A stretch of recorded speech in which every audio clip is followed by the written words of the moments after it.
Hi, everybody. This is Dawn Mitchell, and welcome to Dawn of Sports. Today, we talk with the brand new sporting director and head coach of Minnesota Aurora, Collette Montgomery. She is a pistol, all 5'1" of fun, but also soccer knowledge. And you gotta love her accent. Let me tell you, it always sounds better in a British or foreign accent. So Collette Montgomery joins us soon. Jim and I have a great show for you. Hope you stick around.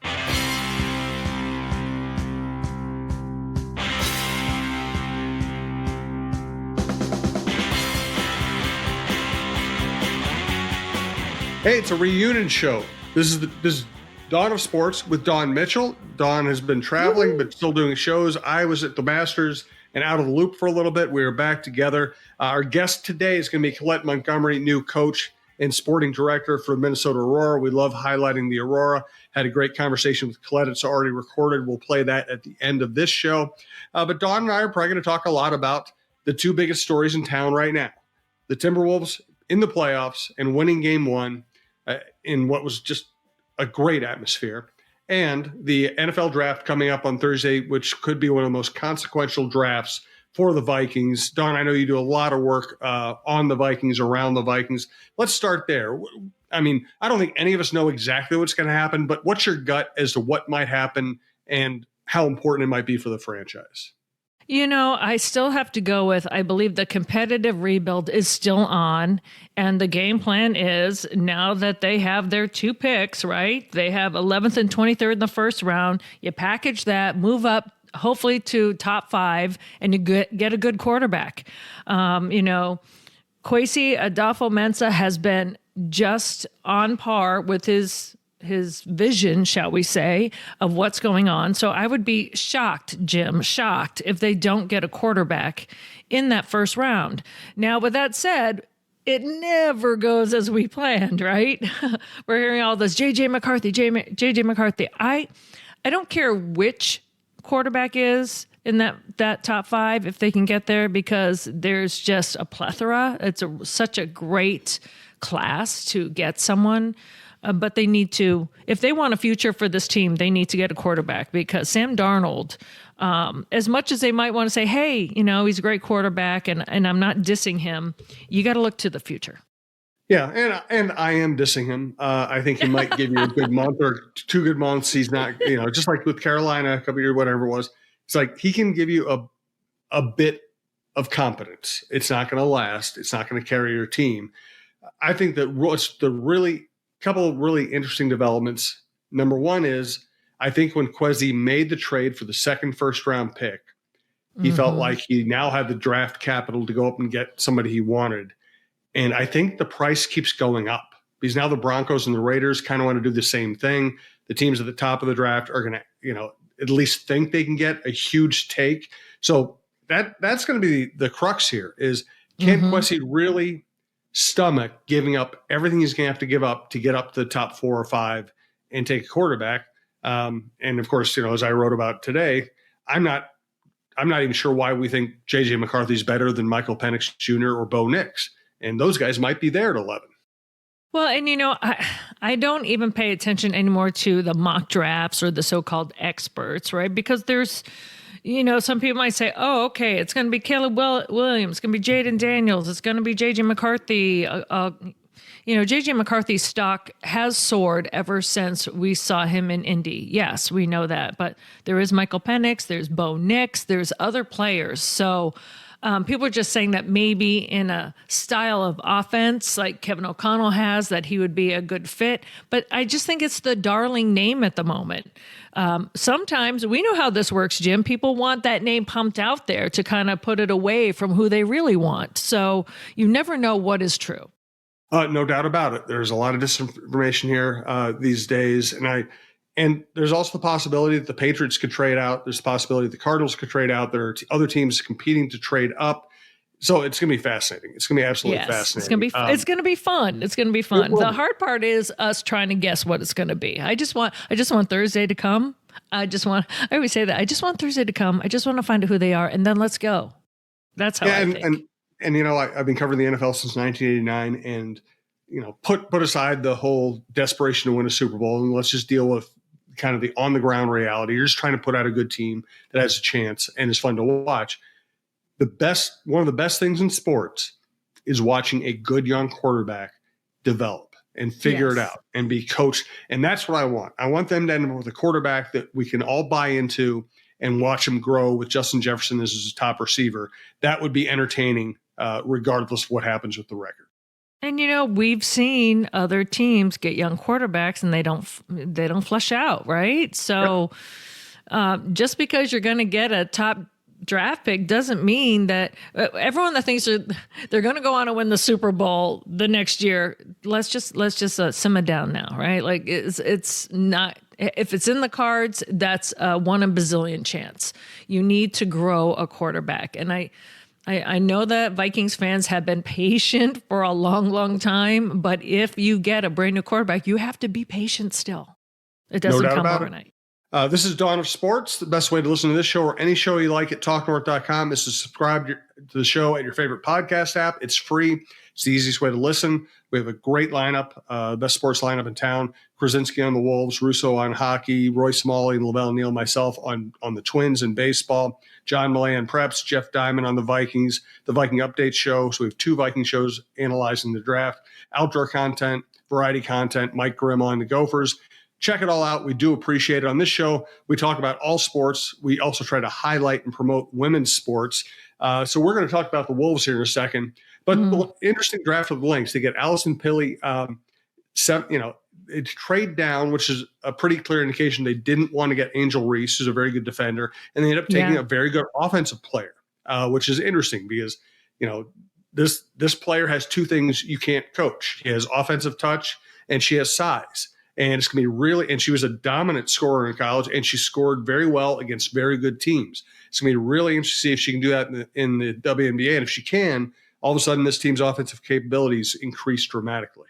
Yeah, I was just thinking, that was a curious move. And then when they got her, I said, wow, her and Nafisa on the floor at the same time. That could be huge if they learn to work together and how they can work her. So I agree. I was surprised because, again, like we talk about, just like with the NFL draft, here was the WNBA draft. Like all these experts are saying, hey, if they want to go to the front court, they want to go to the front court. It's going to be Angel Reese. It's going to be Angel Reese. And then to have that chance and no, they didn't.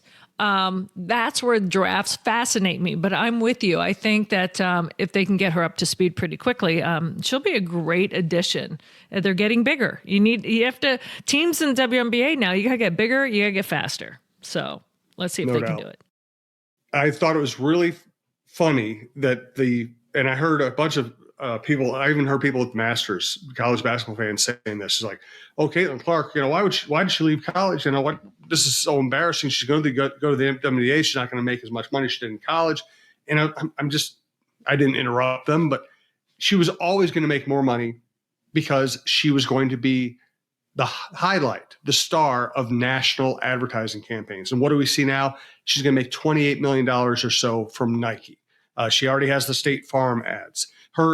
She should get paid more to play in the WNBA. The NBA is still in its financial infancy, trying to push forward and get the funding so they can pay their players more.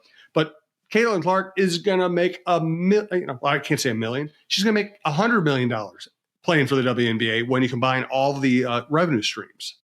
Don't even get me started, Jim. This past week, I can't even tell you how many times I've had to tell people, and this is fellow women coming at me, basically saying like I'm against women, that I did not think it was a gender issue. They were trying to compare her contract with a rookie contract in the NBA. And I said, that's apples and oranges. And they're like, no, it isn't. So this argument that they're trying to create is ludicrous. I'm like, then you haven't been paying attention, but I'm happy that you're paying attention now, right?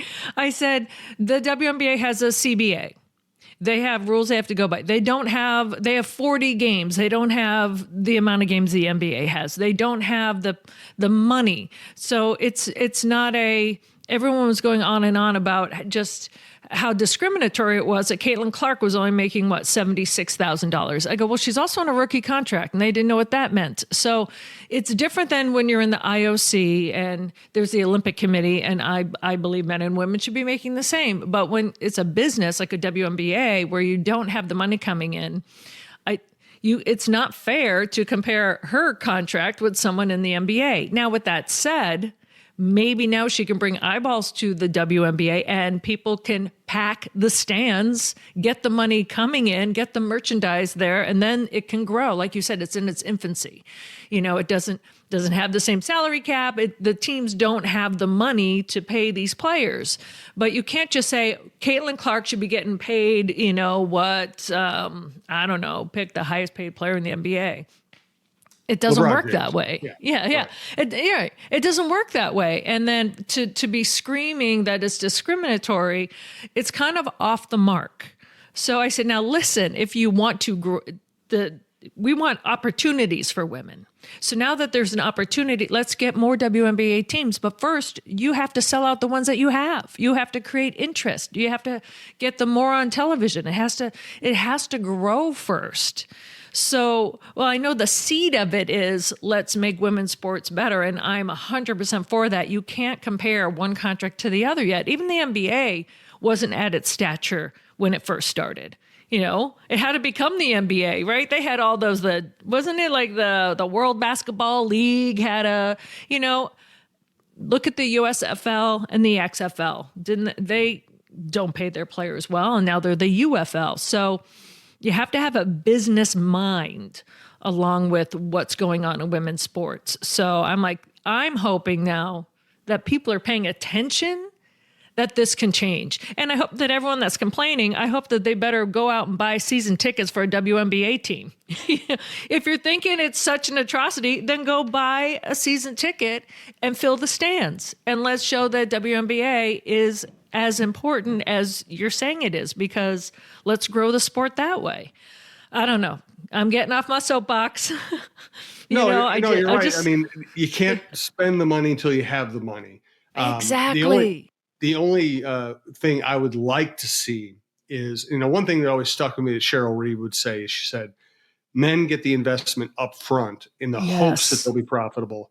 Women have to earn every penny in the process. And I guess what I would like to see is all these multi-billionaires who own NBA teams, who also own the WNBA team, I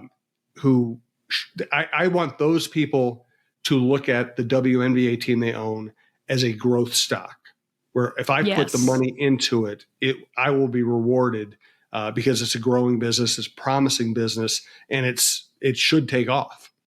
Amen. And how about a lot of the NBA teams that don't have WNBA, right? Yeah. If you build it, they will come. Let's do it. Yeah, no exactly. And then you just go for the sheer fact of, 40 games as compared to how many in the NBA. You got to, if you can expand that way, I mean, it's slow. Like these are all things that need to be built on, and it can be done. But just screaming of the inequity without knowing that the foundations have to be expanded, and that's why I said to go, listen, Caitlin Clark, like you just mentioned, Jim, she's going to be fine. What about players in the past? What about like the Nancy Liebermans, you just go on. Oh, gosh, we can say Lindsay Whalen, Simone Augustus. Well, they weren't getting paid that much, and they're in the Naismith, for God's sakes, So you just go down the line. Candace Parker, Lisa Leslie, there's so many other players that did their work to put this on the map. So it didn't just start with Caitlin Clark, but I'm glad that people's awareness is being expanded now because of it. They're like, oh my God, that's how she's making it, the WNBA. I'm like, what did you think? This is what we've been saying all these years. Like, let's expand the game and pay them more. This is why they go to Europe and play a whole nother season so that they can make some money. So yes, I get off my soapbox right now. All right. Well, we'll move on to another basketball subject before we bring Collette in. I was at game 1 on Saturday. One of the best atmospheres I've ever been around. It was a blast. The game was a blast. The pregame stuff was great. The fans were great. It was just so much fun. And it kind of reminded me of the Amazing. Twins playoff games last year, where Minnesotans just, I mean, and listen, I'm sure everybody's nervous and paranoid, but people enjoyed the experience. And that's what this has got to be about. You don't know if a team's going to win a championship, and you can't have your heart broken every time a team doesn't win a championship. This is the good stuff right here. That was a spectacular game. Unbelievable. And, it's exactly what Minnesota needed and what the Timberwolves needed. There was even some people like, oh, here comes the fourth quarter slump. I'm like, no, you can't say that. Like, you can't, like, let's just change that right now. I loved that. Yes, it was a total team win, but let's just talk about Ant. Unbelievable. And I loved he and KD going back and forth, but even Kevin was smiling and laughing like he gets it. He was like afterwards in the post game, he's like, "That's hoops, man." Like that's yes, it was great to go and the kind of the little banter with Ant, but that's hoops. That's what we love. Like you could just tell them they're both smiling, and I just loved it. Like the whole thing. And then when they just kind of put their foot on the pedal and just blew it out in the fourth, I was like, oh my God, this is amazing. And to have like people like JJ in the crowd, Adrian Peterson throwing footballs in the crowd. This is what you at least wanted for the opener of the playoffs in your hometown. So hopefully they can keep it up and let's see this thing rip. But I was just loved how Kat was doing it at first, and then everyone came in and did their thing. Alexander, I was just like, this is flowing. This is flowing. Keep it going. But the atmosphere was bar none amazing. Like you said, if you could encapsulate the Twins from last summer and put it in a building, that's exactly what it was. Yeah, it was a blast. So it's going to be a great series. I think I picked the Wolves to win this series. I still think they will, and they could be very soon be matching up with the Denver Nuggets. It's going to be great stuff. Ooh, all right, before we bring in Collette Montgomery, looking forward to that conversation. I want to let you know we are coming to you from the Aquarius Home Services Studios. We want to thank our longest running sponsor, Rudy Luther Toyota. Ready for a women-forward car dealership? Rudy Luther Toyota empowers their many women on staff in sales, management, and service. Whether you are looking for a new Toyota or pre-owned vehicle, Rudy Luther Toyota has something for everyone. Every vehicle comes with a Luther Advantage. 10 cents off fuel and car wash discounts at holiday stations, Luther Advantage warranty, and 5-day return policy on pre-owned vehicles. Located just 5 minutes west of downtown Minneapolis, off 394 and General Mills Boulevard. And they're also hiring. Want to join the team but don't know where to start? Visit rudyluthertoyota.com today. Also want to thank one of our newer sponsors around the TalkNorth.com platform, Beta Bay Boat Club. Beta Bay Boat Club offers a limited number of season-long memberships in our private club and half-day or full-day pontoon boat rentals on Lake Minnetonka. Members have the opportunity to play on luxurious pontoon boats, as well as a variety of well-appointed deck boats, speedboats, and offshore boats. Our daily pontoon boats are deluxe, custom-built boats with many amenities and comfortable seating for up to 14 people. Beta Bay Boat Club, Country Club Boating, 24 years in business, and voted Minnesota's best 3 years in a row. Please visit us at betabayboatclub.com for more information. We look forward to welcoming you this summer. Yeah, looking to spice up your adventures? Well, you're in luck. Meet Define Destinations, your local tour company based right here in Minneapolis-St. Paul area with over 25 years of experience crafting unforgettable group tours. At Define Destinations, they're all about making travel easy and oh so exciting. Their 2024 lineup is jam-packed with epic destinations and experiences that are hard to find on your own. From the sun-kissed shores of Croatia to the pasta paradise of Italy, they've got you covered. Plus, they include airfare, tasty meals, and must-see attractions. It's like a vacation jackpot. DefineDestinations.com, where every journey is an adventure. That's DefineDestinations.com, your ticket to an unforgettable experience. All right, well, we pre-recorded our conversation with Collette Montgomery, so here it is. Here's Dawn chatting with Collette Montgomery, a really cool new addition to the Minnesota sports scene. As promised, our conversation with Collette Montgomery, new head coach and sporting director for Minnesota Aurora, which a program, a franchise we love highlighting on this show. So Dawn, take it away. Collette, I'm so excited to have you on this program. You and I met last week in person, but now the podcast viewers get to hear from you. Welcome to the Aurora and taking the next baton from Nicole and moving it forward. How have you been? This must be a whirlwind for you. Yeah, well, first of all, thanks for having me on, Dawn. Pleasure to be here. It's been a whirlwind, but I've really enjoyed the last couple of months spending it with Coach Nicole before she headed out to her role at US Soccer. So happy to be here and excited for what's to come. You know, I know that one of the mottos, and Jim and I have been talking about this ever since we started this podcast, that one of the basis for Aurora is not only to provide great soccer, which it has, but empowering women along the way. And you want someone like a Nicole Lukic to go on to the U.S. national program and be a scout and get talent. And then you also want to lean back and give someone else an opportunity. And that's very important to you, isn't it? It absolutely is, yeah.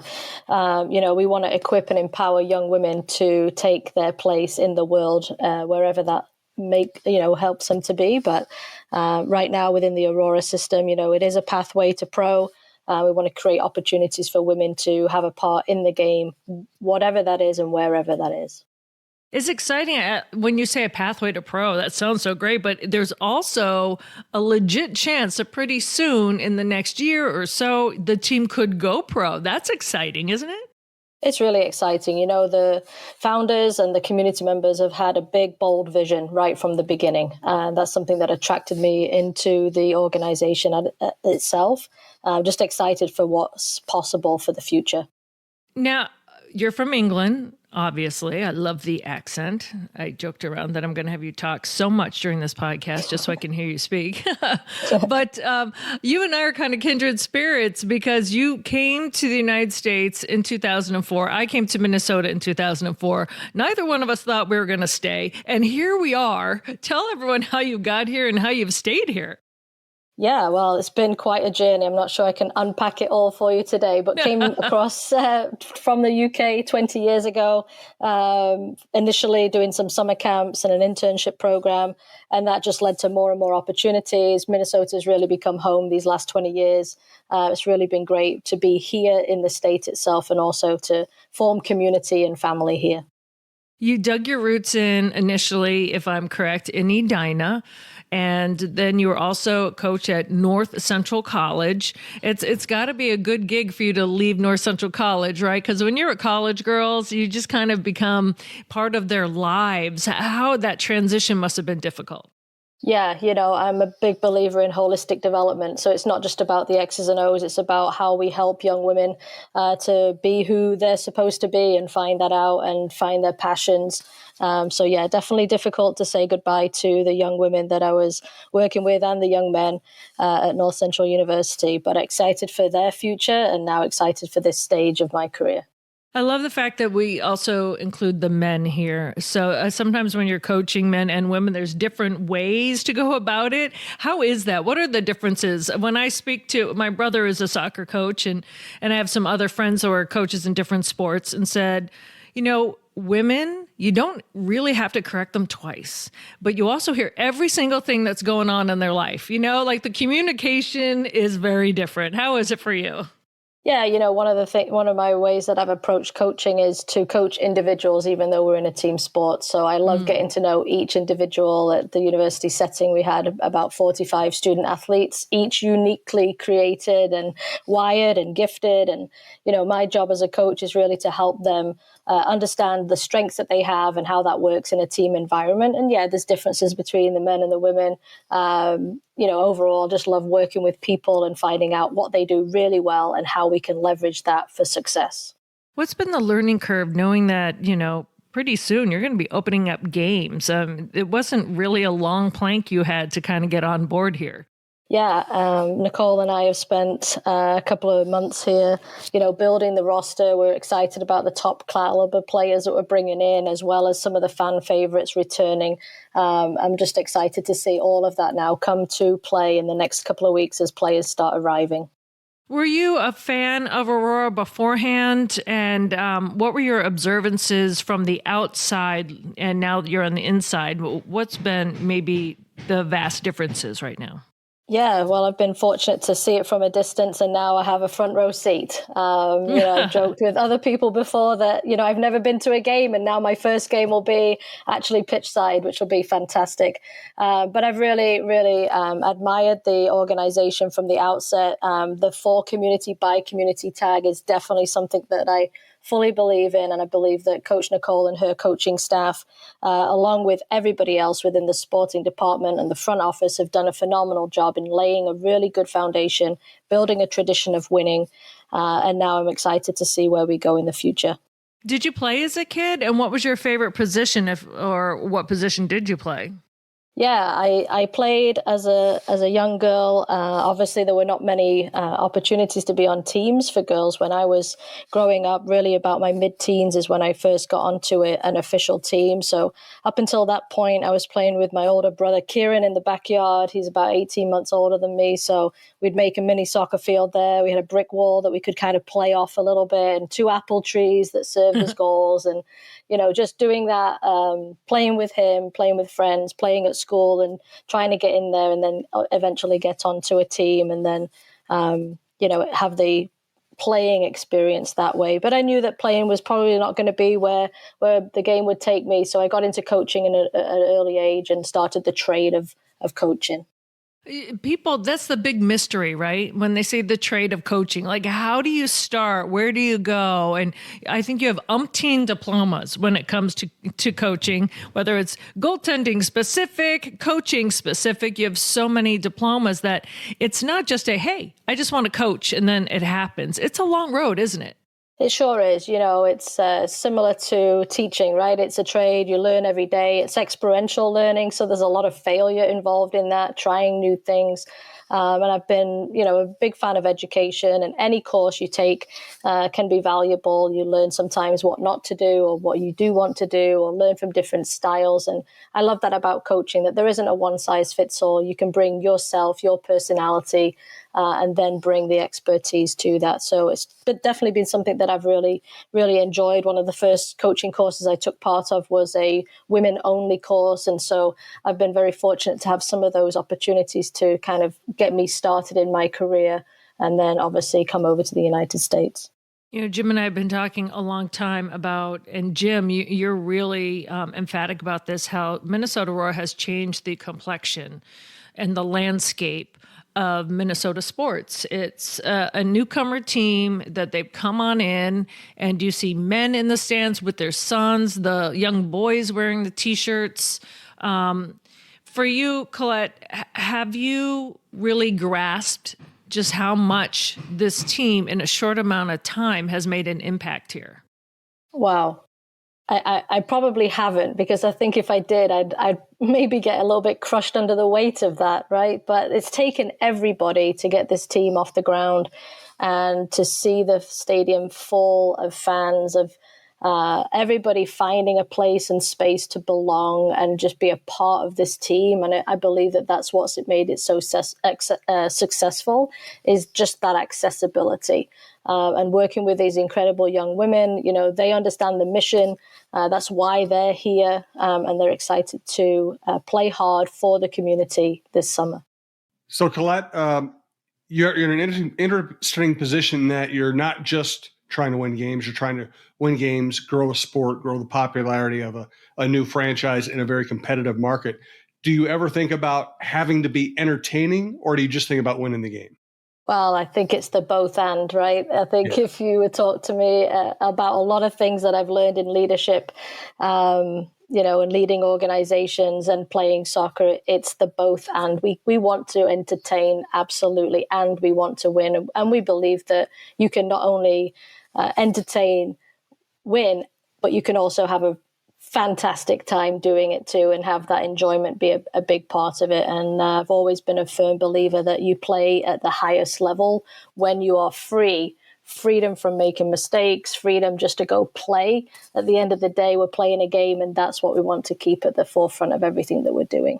So with that said, if you could have your own personal walk-up song, like Here Comes Collette, what would it be? Is that pressure to ask you? That is pressure. I'm going to have to find a good song and a good choice for that. I know that it's definitely been something on my mind for kind of that walkout moment, but maybe I can get back to you on that one, Dawn. All right, I'm going to hold you to that, because when you say you can play free and have fun, that's one thing with this team, and Jim has noticed it too. You even have your bus driver, Steven. If you haven't met him yet, I'm sure you will. He is like the grandfather of that team. He drives the bus. He knows all the girls' names. He makes sure that no one leaves like a cleat or anything like that on the bus. He's now even, last year, the couple of years, has been on the bench because they love him so much. When you have someone like that and you create an environment like that on the team, like you said, people play free, especially if they feel like they're part of something bigger than just the game. Absolutely. And, I can't stress that enough. It's people like Steve and maybe even the nameless people behind the scenes doing what they do to make this organization run. And Steven's fantastic. I've heard fantastic stories about him. Can't wait to meet him. And I'm sure that he will help the young women this season have an amazing time as well. I wanted to ask you about what you founded, a thing called WISE, We Impact Sports Excellence. So it's a leadership development program for female coaches. Is that true? And is that youth sports or college sports? That sounds amazing. Yeah, so this is a group. Kerry Orners and Julie Lundquist and I have been dreaming about this for years, and it's kind of been a stop-start thing of just gathering anybody that's in the women's sports space. Ideally, we've been really looking in that soccer piece of it. And just helping leaders within the space, whether you're a referee, an administrator, a coach, maybe a team manager, just really be connected and have the support systems that they need. We ran a leadership camp for girls a couple of years ago, and we were able to use the book by Angela Duckworth about grit. And so to couple the sports experience with leadership experience is something that all three of us are passionate about.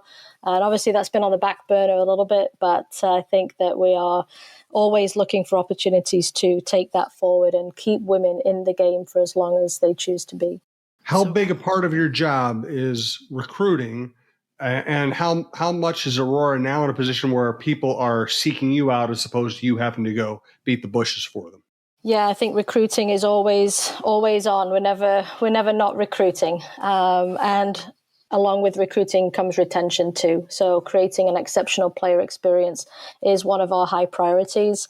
And it's definitely that both. And again, we're both out there actively recruiting, and then we're also having people fill out our Recruit Me form or contact us via email, or college coaches reaching out, really trying to build that network so that if people are interested in Aurora, these are the steps that we can take to get you taken a look at.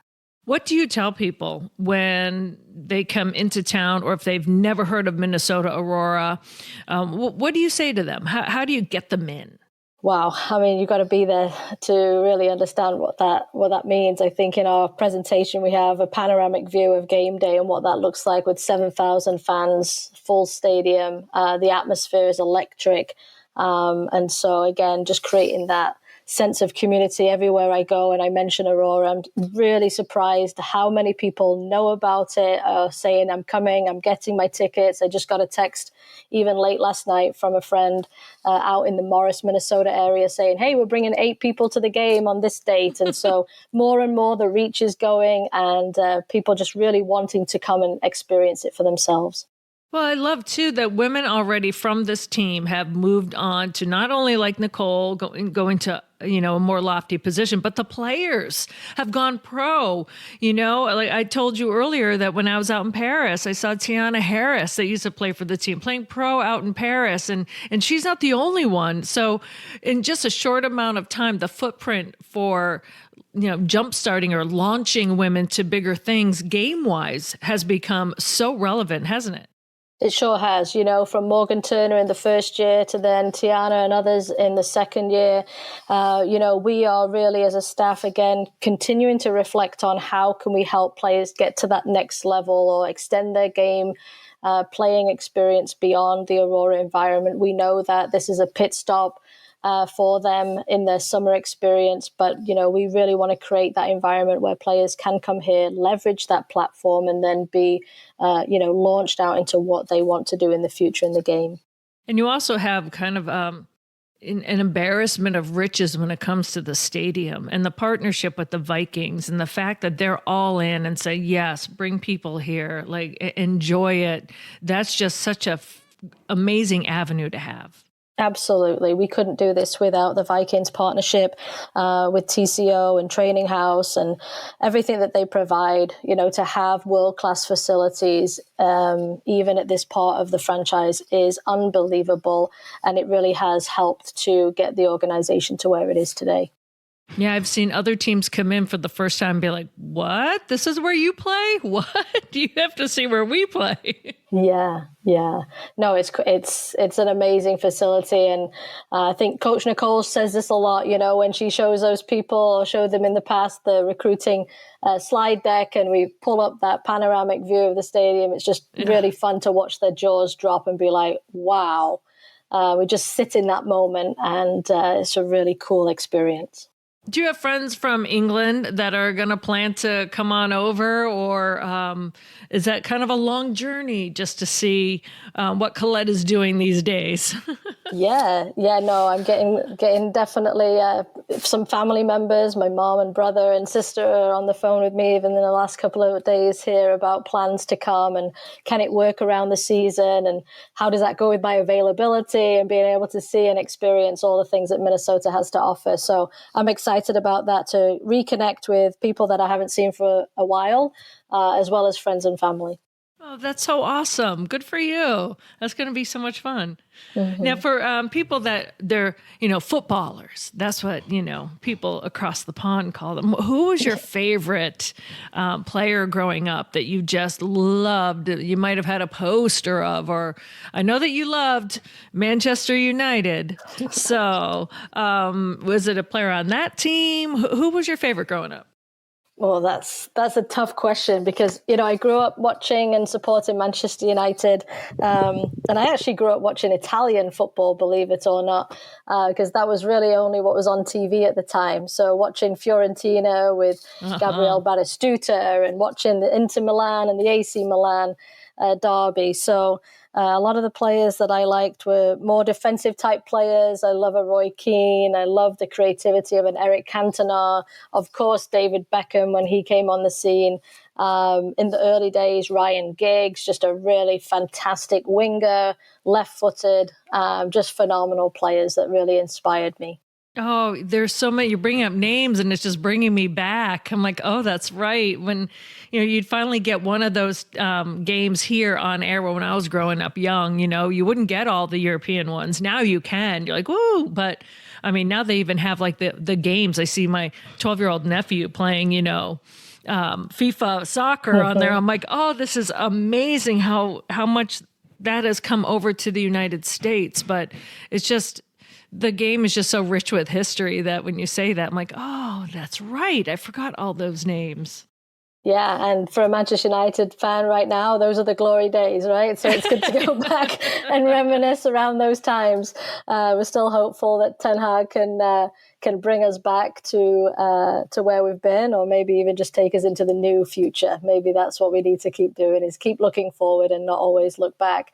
But yeah, the accessibility of the game, both the men's and the women's, is unbelievable. And I think that we've already seen that when we invest in women's sports, the viewership is there, the attendance is there. And so really an exciting time. Absolutely. And once again, this year, Minnesota Aurora is our partner. It's going to be on Fox 9 Plus. And I say our because I also work at Fox 9. So Fox 9 Plus will be carrying the game. So yes, the visibility is there. We still want people to go to the games. But if you just, for some reason, can't get out to Eagan, you can watch on Fox 9 Plus. And the first game's coming up, right? May 23rd against Chicago Dutch Lions. That's when it all opens up for you. That's exciting, isn't it? Yeah. And I want to say thanks to Fox 9. You've been a partner since the beginning. And for sure for yourself, Dawn, just being with us since the beginning has really helped the trajectory of this team. We're excited to start the season on May 23rd on the road, first 2 games, and then we'll bring the team to the home opener on May 30th. So, yeah, if you haven't got those tickets yet, go ahead, go to mnaurora.com. And you can purchase tickets there. But we're excited to fill that stadium again and have you see the new roster for summer 2024. That's right. So turn on your TVs on the 23rd and get your bodies out May 30th. And that's going to be so exciting for you on May 30th. I just get excited for people that feel it for the first time. And then as your team, and it's kind of this next iteration, and you can just bring this team even more forward. Collette, I'm so thankful you came on the show, but I'm really happy that you are now with Minnesota Aurora and can be part of its. I think this is going to be a team with a rich history itself. I believe that too, and I'm just glad to be a part of a team, and hope to see everybody out there at the games and yourself, Dawn, as well. Looking forward to it. All right. Thank you so much, Collette Montgomery, new head coach, sporting director of Minnesota Aurora. And it's going to be a fun summer. Thank you so much. Thank you, Collette. Appreciate it. Thanks, Jim.